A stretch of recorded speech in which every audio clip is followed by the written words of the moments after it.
అందరికీ నమస్కారం. శతాబ్దాలు గడిచిన వన్నెతరిగిన కట్టడాలకు, చారిత్రక సాంస్కృతిక నిర్మాణాలకు ఆలవాలమైనటువంటి అద్భుతమైన ప్రదేశం హంపి నగరం.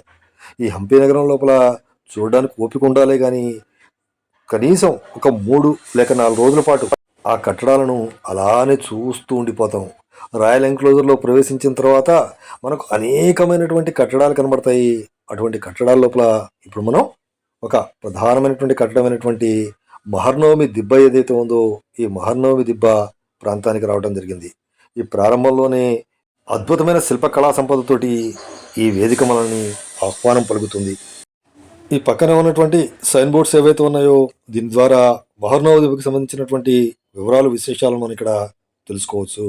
ఇక్కడ పెద్దగా బోర్డు కనబడుతుంది రాయల్ ఎన్క్లోజర్ అని చెప్పి.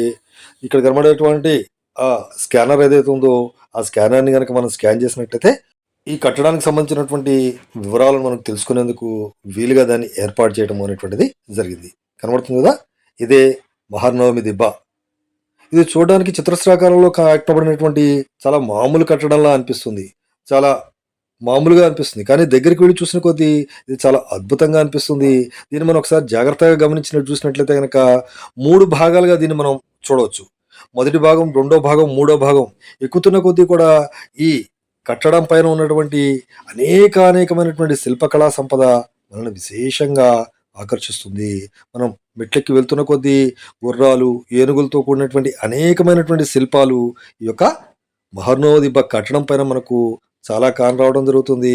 ఇక్కడికి ప్రతినిత్యము కూడా అనేక మంది యాత్రికులు ఇక్కడికి వచ్చి ఈ మహర్నవమి దిబ్బను సందర్శించడం అనేటువంటిది సర్వసాధారణం. కనబడుతున్నాయి కదా, చూడండి, ఇదంతా 3 భాగాలు కనబడుతుంది. ఇప్పుడు మనం రెండో భాగం దాటి మూడో భాగం వైపుగా వెళుతూ ఉన్నాం.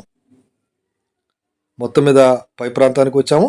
ఇక్కడి నుంచి చూసినప్పుడు మొత్తం కూడా చుట్టూ ఉన్నటువంటి ప్రాంతం మొత్తం కూడా మనకు చాలా చక్కగా కానరావడం అనేటువంటిది జరుగుతుంది. నిజానికి ఈ కట్టడం ఏదైతే ఉందో ఈ మహర్నవమి దిబ్బ కట్టడాన్ని ఉదయగిరిపై తాము సాధించినటువంటి విజయానికి గుర్తుగా విజయనగర సామ్రాజ్యాధీశుడైనటువంటి శ్రీకృష్ణదేవరాయల వారి చేత నిర్మించబడినదిగా మనకు చారిత్రక ఆధారాల వల్ల తెలుస్తుంది. ఈ మహర్నవమి దిబ్బ నుంచి మరలా కిందకి దిగడానికి వీలుగా అటువైపు ఇటువైపు 2 వైపులు కూడా మెట్లు ఉన్నాయి. ఆ మెట్ల నుంచి మనం కిందకి దిగే క్రమం లోపల మళ్ళీ రైట్ సైడ్లో చూసినట్లయితే కనుక అనేకమైనటువంటి అద్భుత శిల్పాలు మనకి ఇక్కడ కానరావటము అనేటువంటిది జరుగుతుంది.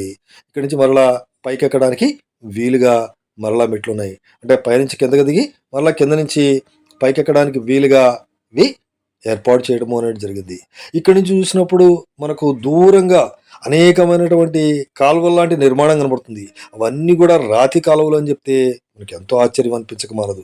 అంటే నీటిని పైనుంచి, ఇప్పుడు మనం పైప్ లైన్స్ అనేవి ఇప్పుడు వచ్చాయి, కానీ ఆ కాలంలోనే రాతి పైపుల్లాగా రాతి కాలువలను ఏర్పాటు చేసి దాని లోపల నీటిని ప్రవహింపజేసి దగ్గరలో ఉన్న పుష్కరిణుల లోపల, దగ్గరలో ఉన్నటువంటి నీటి గుండాల లోపల వీళ్ళను నింపేవారు. అంటే ఆ కాలంలోనే వీళ్ళు ఎంత టెక్నాలజీని యూజ్ చేశారో మనకు ఆశ్చర్యం అనిపించక మానదు.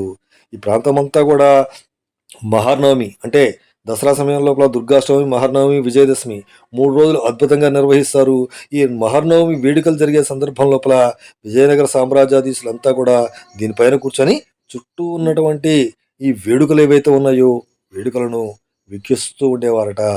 అంతేకాకుండా ఈ ప్రాంతానికి మరొక ప్రత్యేకత ఏంటంటే విజయనగర సామ్రాజ్యానికి మేము సామంతులుగా ఉండడానికి సిద్ధంగా ఉన్నాము అని చెప్పడానికి వచ్చినటువంటి రాజులంతా కూడా ఇక్కడికి వచ్చి విజయనగర సామ్రాజ్యాధీశుల యొక్క చక్రవర్తిత్వాన్ని మేము ఒప్పుకుంటున్నాము అని చెప్పడానికి కూడా దీని ఒక ప్రధానమైనటువంటి వేదికగా వాడుకునేవారు అని చెప్పి చారిత్రక ఆధారాల వల్ల మనకు తెలుస్తూ ఉన్నాయి.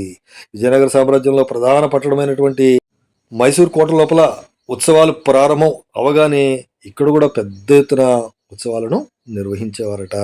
ఈ నిర్వహించిన ఉత్సవాల లోపల రాజులు, సామంతులు వీళ్ళే కాకుండా సామాన్యమైనటువంటి ప్రజలు కూడా వేలాది సంఖ్యలో పాల్గొనడం అనేటువంటిది జరిగేది. ఇటు పక్కనే అనేక పుష్కరణులు, అట్లానే రాజులు స్నానం చేయడానికి వీలుగా కొలల నిర్మాణము, అట్లానే సామాన్య ప్రజానికం కూడా స్నానాలు చేయడానికి వీలుగా పబ్లిక్ బాత్ అని చెప్పి పెద్ద స్విమ్మింగ్ పూల్ ఇవన్నీ కూడా ఏర్పాటు చేయడం అనేటువంటిది జరిగిందట. ఏది ఏమైనా ఆనాటి వైభవాన్ని మన కళ్ళ ముందుకు తెస్తున్నటువంటి ఇలాంటి కట్టడాలను చూడటం ఒక వింత అనుభూతి అని చెప్పడం లోపల ఏమాత్రం సందేహం లేదు. చూసారు కదా మా వీడియో, నచ్చితే లైక్ చేయండి, షేర్ చేయండి, సబ్స్క్రైబ్ చేసుకోండి. Thank you.